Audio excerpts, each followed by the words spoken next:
Financial freedom, something many people talk and dream about, but only a few accomplish the goal. Is it luck? Is it mindset?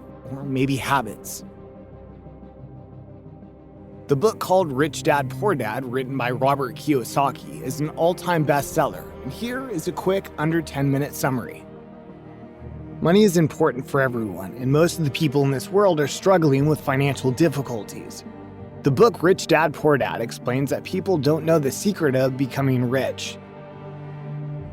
Robert Kiyosaki is a Japanese-American businessman, an investor, motivational speaker, and an educator born in Hawaii. His net worth is an estimate at $80 million. And guess what? He does not come from a wealthy family and is complete self-made. In his book, he explains his financial handlings detailed. It became a bestseller and one of the best books ever written about personal finance.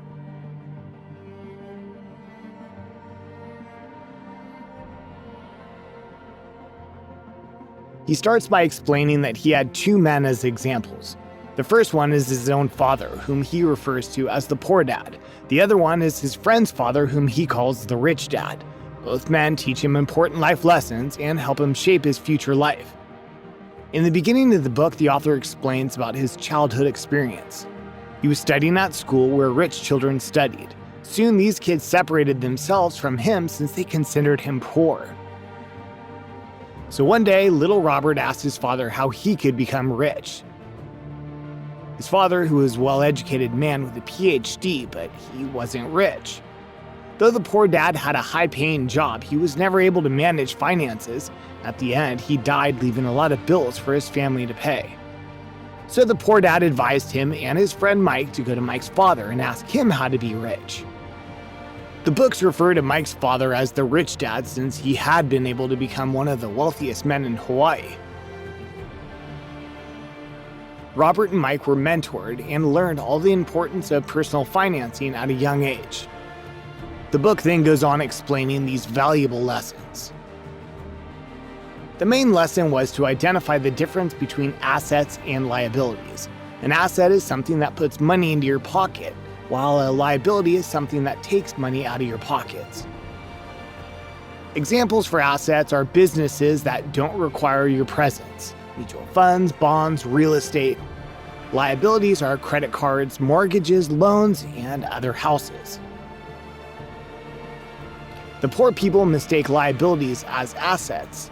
The author explains that rich people acquire assets while the poor and the middle class buy liabilities. A poor man or a middle-class man has a job from which he earns money, but his income is spent by his expenses. Also, he doesn't have any assets, but he has many liabilities, which takes the money out of his pocket so that he becomes a poor person. But a rich man has his assets, which bring him more income. And the reason that leads poor dad into debt was because his income was equal to his expenses and his liabilities were larger than his assets.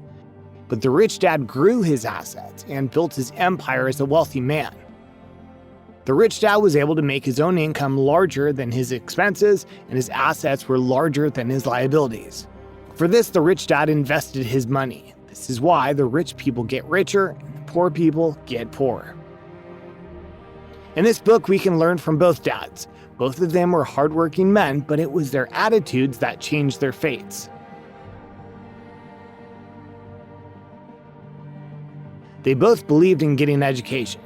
The poor dad advised his son to study hard at school and get good grades so that he can secure a high-paying job at a good company.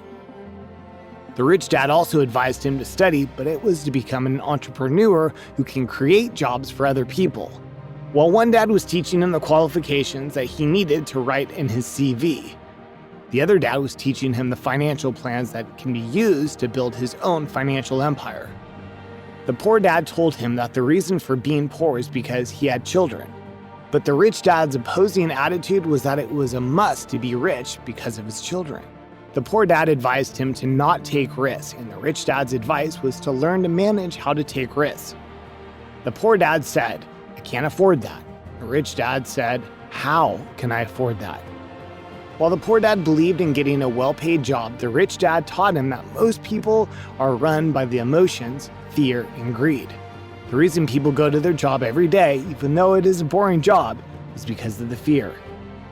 People fear that if they don't work and lose their job, they'll have no money. At the end, they won't be able to pay the bills.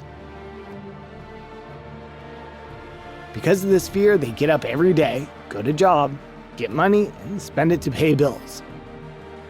So that at the end of the month, they'll be disappointed about how little money is left from what they've earned by working hard.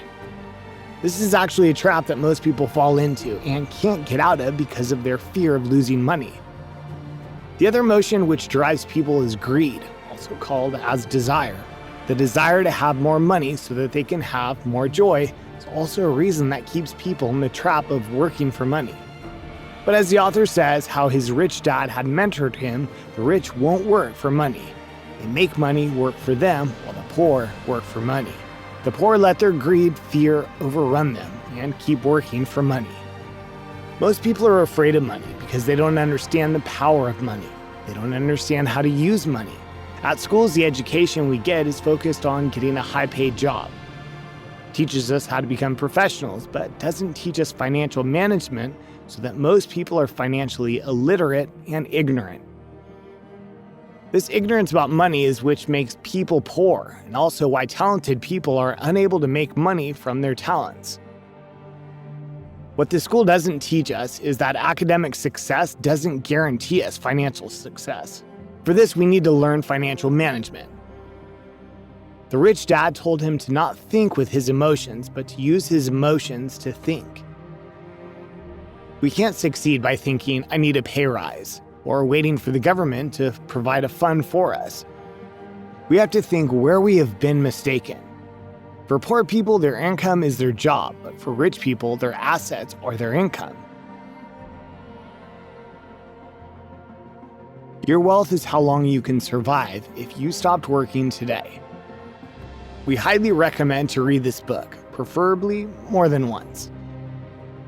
We hope this summary provides you with the basic tools to create your own personal path to financial freedom.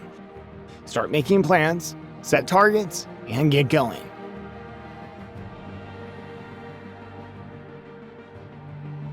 If you want to see more videos, make sure to subscribe, and if you haven't liked this video already, please support the YouTube algorithm by doing so.